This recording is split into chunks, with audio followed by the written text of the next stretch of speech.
Hello everyone. Click on the bell icon to get regular updates.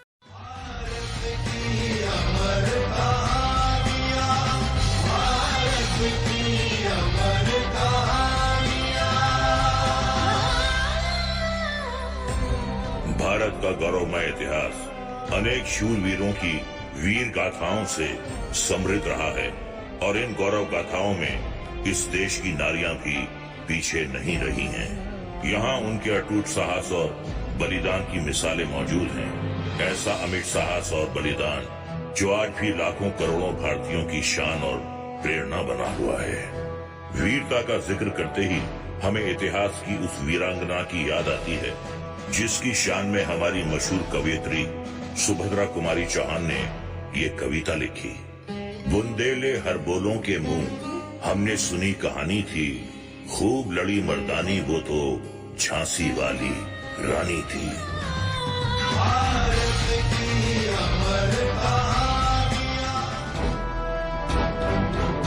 19वीं सदी की इस मर्दानी रानी में जीवन की बड़ी से बड़ी चुनौतियों का सामना करने का जज्बा और हौसला छोटी सी उम्र में भी कूट कूट कर भरा था। आइए आज हम सुने इतिहास की उसी वीरांगना झांसी की मर्दानी रानी लक्ष्मीबाई की कहानी। भारतवर्ष पर अंग्रेज सरकार का बोलबाला था। 19वीं सदी की शुरुआत में काशी के गांव में मराठा ब्राह्मण मोरोपंत के घर एक कन्या का जन्म हुआ। उसका नाम रखा गया मणिकर्णिका। सब उसे दुलार से मनु कहते थे। माँ बाप की लाडली मनु जब 4 साल की थी उसने अपनी माँ को खो दिया। घर में मनु की देखभाल करने वाला कोई नहीं था, इसलिए पिता मोरोपंत उसे लेकर बिट्ठूर के पेशवा बाजीराव के दरबार में चले आए और वो वहाँ महल में उनकी बेटी की तरह पलने लगी। मनु, मनु, मनु, मनु कहाँ है? किसी ने मनु को देखा? अरे देखोगी कैसे ताई, वो तो घोड़े पर सवार हवा से बातें कर रही है। अरे देवा, लड़कों के साथ पढ़ना लिखना कम था जो महाराज उसे घुड़सवारी और तलवारबाजी भी सिखा रहे हैं? अरे ये सब एक लड़की के लिए किस काम का? आखिर करना तो उसे चूल्हा चौका ही है, क्यों? अरे ताई, पर वो है बड़ी होशियार। देखा नहीं कैसे लड़कों के साथ बराबरी से लड़ती है। हुआ करे होशियार। मैं तो मोरोपंत भाव से बात करूंगी। मनु बड़ी हो रही है, आखिर उन्हें उसके हाथ पीले करने की चिंता है कि नहीं? ओहो ताई, हमारी मनु तो सचमुच रानी बनेगी, रानी। सुना नहीं तुमने? क्या? झांसी के राजा गंगाधर राव ने खुद मनु का हाथ मांगा है। काय बोलतीस तू? पर मैं तो हैरान हूँ, मोरोपंत भाव मान कैसे गए? क्यों? महाराज तो काफी बड़ी उम्र के हैं और अपने मनु की अभी उम्र ही क्या है, यही होगी 11-12 साल। अरे तो क्या हुआ, वर की उम्र नहीं उसका खानदान देखा जाता है। अरे चलो अच्छा है, मनु को ऐसा वर मिल गया तो वो बहुत सुखी रहेगी। कुछ ही दिनों में मनु का विवाह झांसी के महाराजा गंगाधर राव से हो गया और मोरोपंत की मनु अब झांसी की रानी लक्ष्मीबाई के नाम से जानी जाने लगी। समय बीता, फिर महल से एक खुशखबरी आई। महाराज अभिनंदन महाराज, रानी लक्ष्मीबाई माँ बनने वाली है। भगवान की बड़ी कृपा हुई हम पर। सुना आप लोगों ने, मैं बाप बनने वाला हूँ। महाराज गंगाधर राव की खुशी का ठिकाना नहीं रहा। अधेड़ उम्र के महाराज आने वाली संतान और अपने वारिस का बेसब्री से इंतजार करने लगे। कुछ समय बाद लक्ष्मीबाई ने एक पुत्र को जन्म दिया जिसका नाम दामोदर राव रखा गया। ऐसे तो नहीं है ना। मगर जल्द ही महाराज गंगाधर राव की खुशी पर ग्रहण लग गया। 4 महीने के दामोदर राव की मृत्यु हो गई। महाराज शोक में डूब गए। ये क्या हो गया मंत्री जी? कौन हमारे वंश को आगे बढ़ाएगा? हमारे बाद ये राजपाट कौन संभालेगा? हमारी झांसी का क्या होगा? क्या होगा हमारी झांसी का? निराशा में डूबे गंगाधर राव ने अंग्रेज अफसरों की मौजूदगी में अपने चचेरे भाई के बेटे को गोद लिया। उसका नाम भी दामोदर राव ही रखा। अंग्रेज सरकार को एक पत्र दिया गया जिसमें लिखा था, हम झांसी के महाराज गंगाधर राव घोषणा करते हैं कि हमारा दत्तक पुत्र दामोदर राव हमारा उत्तराधिकारी होने के नाते पूरे सम्मान का अधिकारी होगा और झांसी का प्रशासन आजीवन हमारी पत्नी रानी लक्ष्मीबाई के हाथों में रहेगा। बदकिस्मती से उसके अगले ही दिन महाराजा गंगाधर राव चल बसे। रानी लक्ष्मीबाई पर मानो बिजली गिर पड़ी। उन्होंने बड़ी मुश्किल और हिम्मत से खुद को संभाला। ये हमारे लिए शोक मनाने का वक्त नहीं। महाराज ने हमें बहुत बड़ी जिम्मेदारी सौंपी है। झांसी की प्रजा की रक्षा से हम पीछे नहीं हट सकते। हम उनका विश्वास कभी टूटने नहीं देंगे। झांसी अब हमारा जिम्मा है। हे माँ भवानी, हमें शक्ति दे, हमें शक्ति दे। रानी लक्ष्मीबाई ने तन मन धन से शासन की बागडोर अपने हाथों में ले ली। सबसे पहले रानी ने लोगों की समस्याओं पर अपना पूरा ध्यान लगाया। रानी लक्ष्मीबाई ने अपना जीवन अपनी प्रजा की देखभाल के लिए अर्पित कर दिया। उधर अंग्रेज सरकार के गवर्नर जनरल लॉर्ड डलहौजी ने एक ऐलान किया। Governor General Lord Dalhousie rejects Damodar Rao's claim. हम गवर्नर जनरल लॉर्ड डलहौजी महाराजा गंगाधर राव के दत्तक पुत्र दामोदर राव को झांसी का वारिस मानने से इनकार करते हैं। झांसी अब अंग्रेज सरकार की रियासतों में शामिल कर ली जाएगी। इस खबर के आते ही झांसी में मातम छा गया, मगर जनता रानी के साथ थी। उनके पूरे समर्थन ने रानी का हौसला बढ़ा दिया। महारानी, इन फिरंगियों को तो हम झांसी पर राज करने देना नहीं चाहते, मगर अब लॉर्ड डलहौजी का फरमान आ चुका है। उन्होंने तो हमारे सारे रास्ते बंद कर दिए हैं। उनके फरमान से डरकर हम चुप नहीं बैठेंगे। हम लंदन में अंग्रेज के हुक्मरानों से अपील करेंगे। उन्हें हमारे बेटे दामोदर राव को झांसी का उत्तराधिकारी मानना ही होगा। झांसी हमारी है और हमेशा रहेगी। हम अपनी झांसी कभी नहीं देंगे। मगर अंग्रेज सरकार ने रानी की अपील ठुकरा दी। उन्हें 60,000 रुपयों की पेंशन देकर महल और किला छोड़ने का हुक्म दिया, जिसे मानने से रानी ने इनकार कर दिया।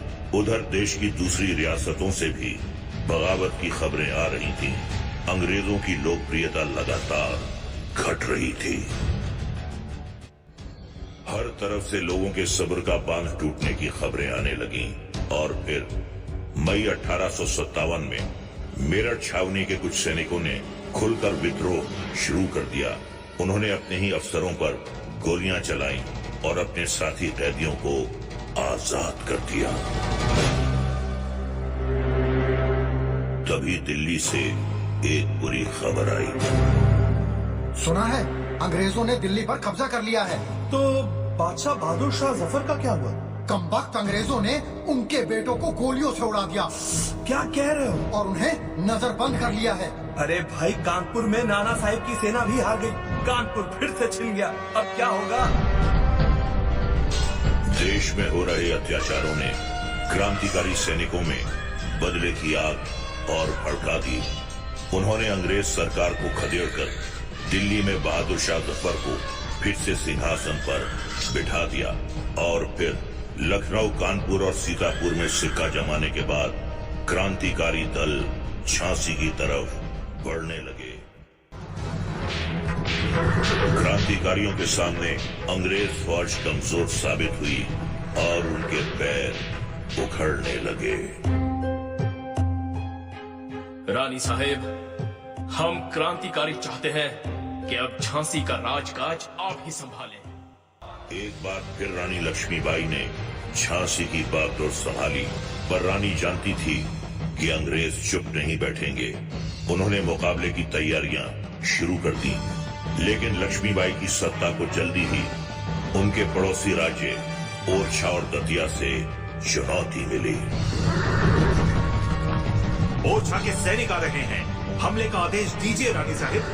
नहीं, हम अपने सैनिक खोना नहीं चाहते। जब शत्रु पास आ जाएगा हम तभी आक्रमण का जवाब देंगे। रानी की कुशल रणनीति और साहस ने शत्रु को खदेड़ दिया।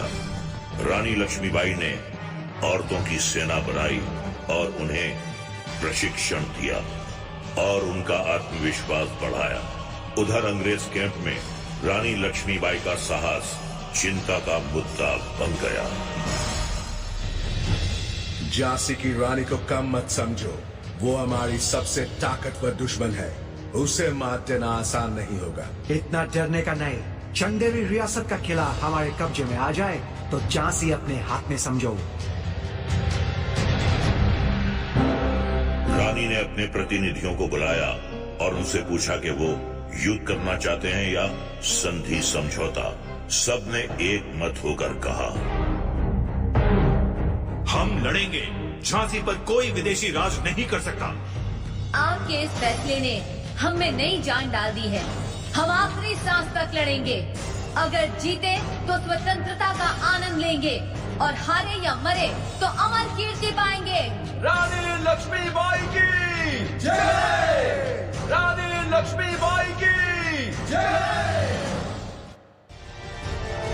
और फिर जिसका डर था वही हुआ। अंग्रेजों की तोपें झांसी पर गोले बरसाने लगी। 5 दिनों तक अंग्रेज गोलाबारी करते रहे। किले की दीवार को थोड़ा नुकसान पहुंचाया। तब तात्या टोपे की फौज मदद के लिए पहुंची, लेकिन कुछ फायदा नहीं हुआ। रातों रात अंग्रेजों ने और तोपें मंगवाई और तात्या टोपे की सेना को एक ही झटके में साफ कर दिया। अंग्रेजी सेना किले में घुस गई।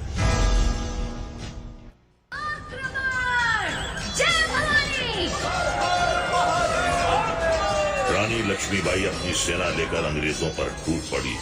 रानी के इस भयंकर जवाबी हमले से अंग्रेजों को मैदान छोड़कर भागना पड़ा, मगर कुछ ही देर बाद उन्होंने दोबारा हमला किया। रानी साहिब, वो फिर आ रहे हैं, अब क्या करें? हमारे पास एक ही रास्ता है।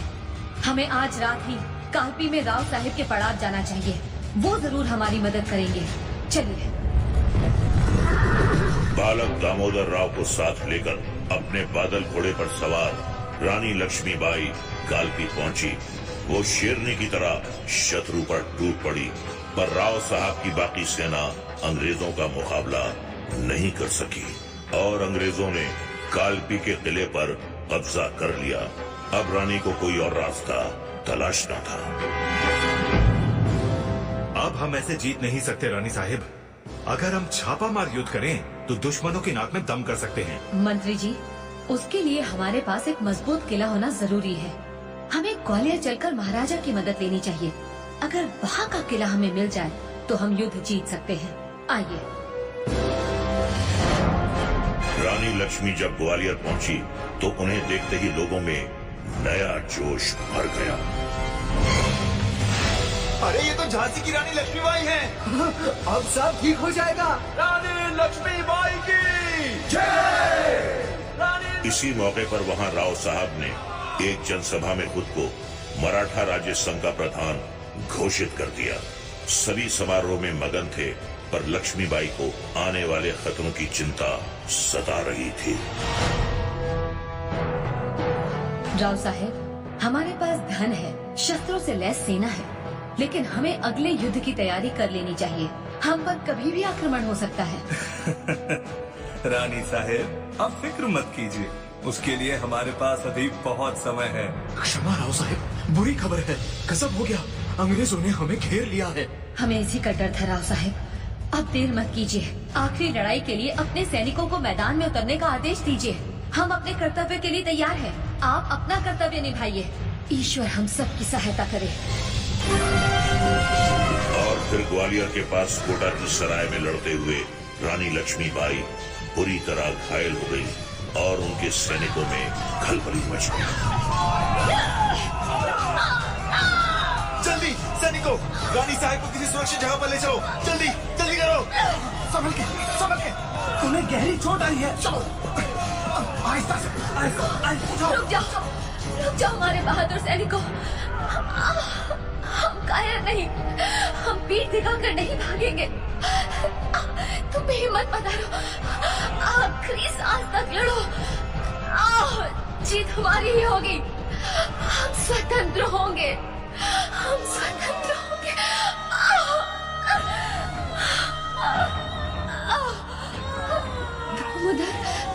दामोदर, अरे हमारे बेटे का ख्याल रखना, इसे कुछ नहीं होना चाहिए, ख्याल रखना।